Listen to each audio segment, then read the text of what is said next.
Delapan tahapan proyek desain interior yang harus kamu tahu. Mengaplikasikan konsep desain interior idaman kita ternyata bukan pekerjaan yang mudah. Pasalnya, ada sejumlah tahapan proyek desain interior yang harus kita ikuti untuk mendapatkan hasil yang sesuai keinginan.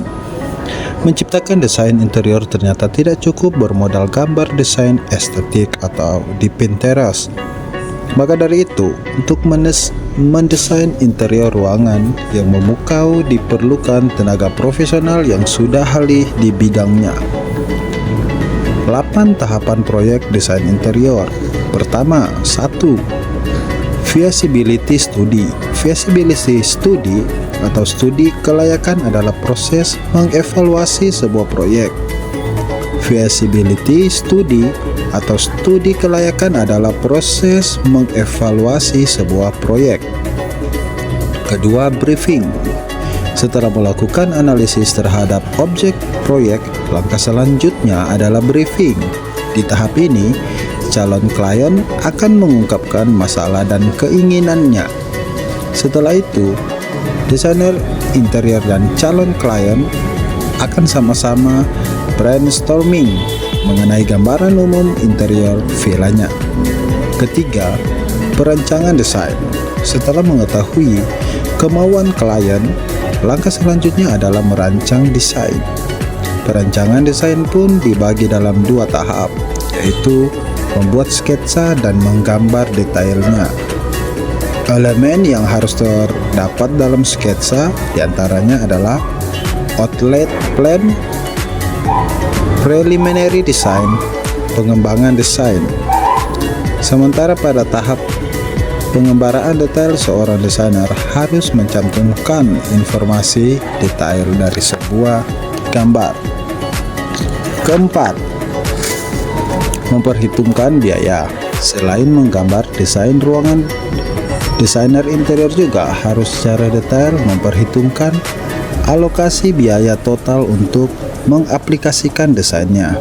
Biaya tersebut mencakupi beberapa hal seperti cat, partisi, kebutuhan material, furniture yang digunakan di villa, dan lain-lain. Daftar perkiraan biaya ini penting agar desain interior dan klien tidak merasa dirugikan, karena sama-sama tahu beberapa budget yang harus dipersiapkan. Kelima, lelang proyek. Setelah menyiapkan desain yang akan diajukan kepada calon klien, desainer interior pun mengikuti lelang yang dibuat calon klien. Untuk mengikuti lelang, ada beberapa dokumen yang harus dipersiapkan seorang desainer interior.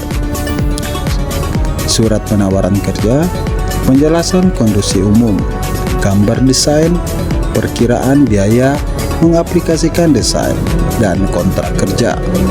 Sementara untuk jenis lelang yang biasa diikuti desainer interior adalah lelang umum atau terbuka, lelang terbatas, pengadaan langsung, pemilihan langsung, penunjukan langsung, pengadaan barang jasa khusus atau swakelola.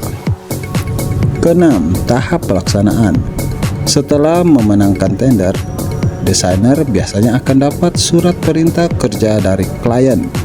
Surat perintah kerja tersebut mencakup beberapa elemen, diantaranya adalah lingkup pekerjaan, jadwal pekerjaan, nilai imbalan jasa, dan tahap pembayaran imbalan jasa. Kemudian klien dan desainer interior pun akan sama-sama mendatangi kontrak kerja, menandatangani kontrak kerja. Setelah itu barulah proyek masuk ke tahap pengerjaan. 7. Tes dan operation. Setelah proyek selesai pun, desainer interior pun tidak bisa lepas tangan begitu saja. Dia masih bertanggung jawab memastikan pengerjaan proyek berjalan sesuai rencana. Tes dan operation dilakukan ketika proyek masih berjalan, misalnya pengetesan saluran air, listrik, dan lain-lain. Kedelapan, maintenance dan operation. Bahkan saat proyek selesai pun, desainer masih memiliki beberapa tanggung jawab. Maintenance dan operation dilakukan setelah proyek diserah terima. Biasanya ada maintenance selama 3-6 bulan. Maka dari itu biasanya setelah proyek selesai, pembayaran jasa tidak dilakukan secara penuh.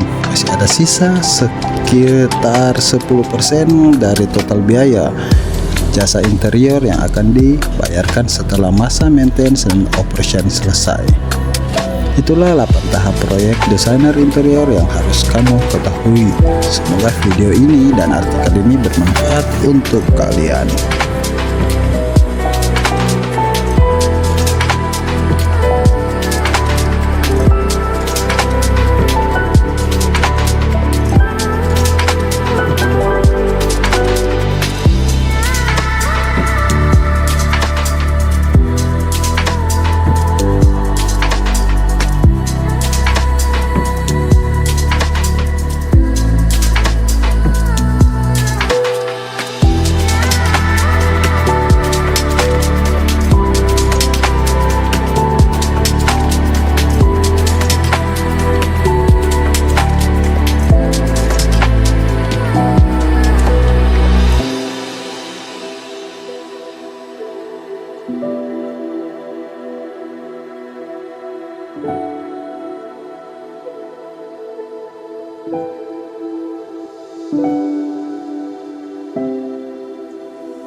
Thank you.